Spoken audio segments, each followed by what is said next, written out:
everybody is different or right across Canada. This is a national estimate in terms of red line. But as I was trying to explain, there's a lot to take in on this slide. The slide on the right where there's only very few scenarios that would touch the sort of red dotted line. That's with the 80% coverage. Including in those 18 to 39 years of age. We know already that the older populations have already reached that target. But if you supplement the great coverage that we've already achieved in those older age groups with a 80% coverage in the 18 to 39 years of age, you will then, the outcome is that you very unlikely to exceed hospital capacity.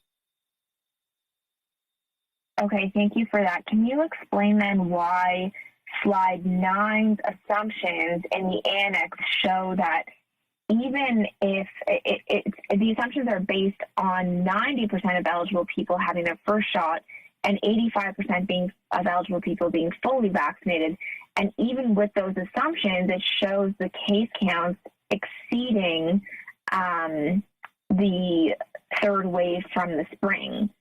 So are we not already on track then to exceed the third wave if we don't yet have the vaccination coverage of 90% first doses that this slide is talking about? Mm-hmm.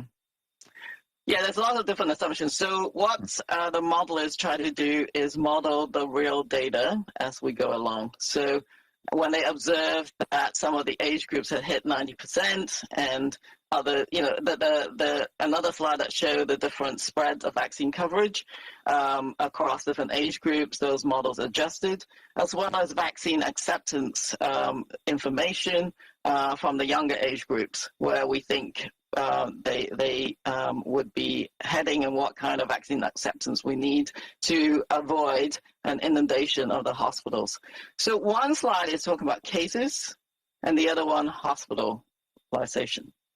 And Dr. New, I think, was just trying to explain in the preceding answer that given the how effective vaccines are against severe outcomes, the cases may still go up without a concomitant massive increase in the severity indicators such as hospitalizations and deaths.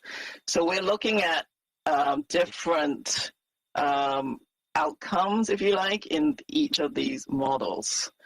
Does that help? I'm not sure if I answered your question. One is about cases going up. The other one is about whether hospital capacity will be exceeded. It's Dr. New. Maybe I could just add. I do understand that. I'm trying to understand what the actual target is now that Canada is trying to reach with vaccinations. Is the target 80%? Is it 83%, which is what it was said in June, or is it 90%? Well, I think it depends on what your final objective is.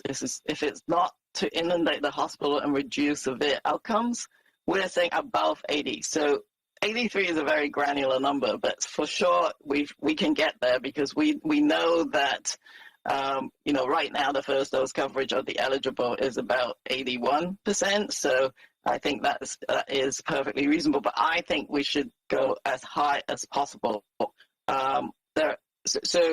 Whether you can get to kind of coverage that, I think as high as possible is great. When you increase the baseline immunity or community immunity in the population, you're going to really help reduce severe outcomes. But certainly above 80, if we can get to 90, I'll be, hopping over the champagne for sure. It's Dr. New. Maybe again, just another a few points, I think, to your question, Marika, because as Dr. Tam said, the slide 9 that you're referring to looks at projections in terms of cases. But what we're seeing more and more, and it's certainly the experience in the UK and other countries with high vaccination coverage rates, is sort of a bit of a disconnection, I would say, between sort of case counts and sort of the severe outcomes being hospitalizations and deaths.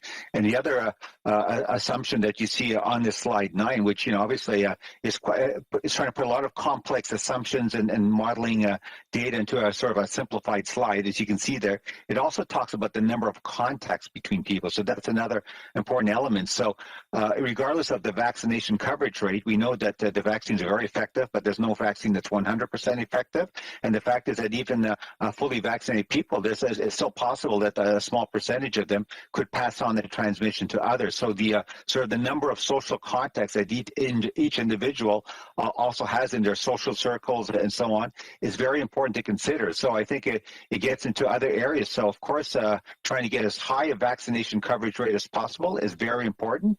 But I think people also need to appreciate that what they feel comfortable in terms of their own risk assessment, what they do in terms of how many people they socialize with, even if they're vaccinated. Some people may still feel comfortable wanting to wear a mask, even if it may not be mandated, etc. So all of those things together are part of the mix. But you can see, yes, that's certainly the factor of the number of contacts alone. If that's also modeled in or put as something to be considered, you could see that, quote, it could lead to an increase in the number of cases that we get. But then, of course, as you say with the other slides, then the actual sort of outcomes, what is the impact on the healthcare system, that is in many ways related to the high coverage rate that we're trying to achieve with our vaccination. So hopefully that helps as well. Thank you.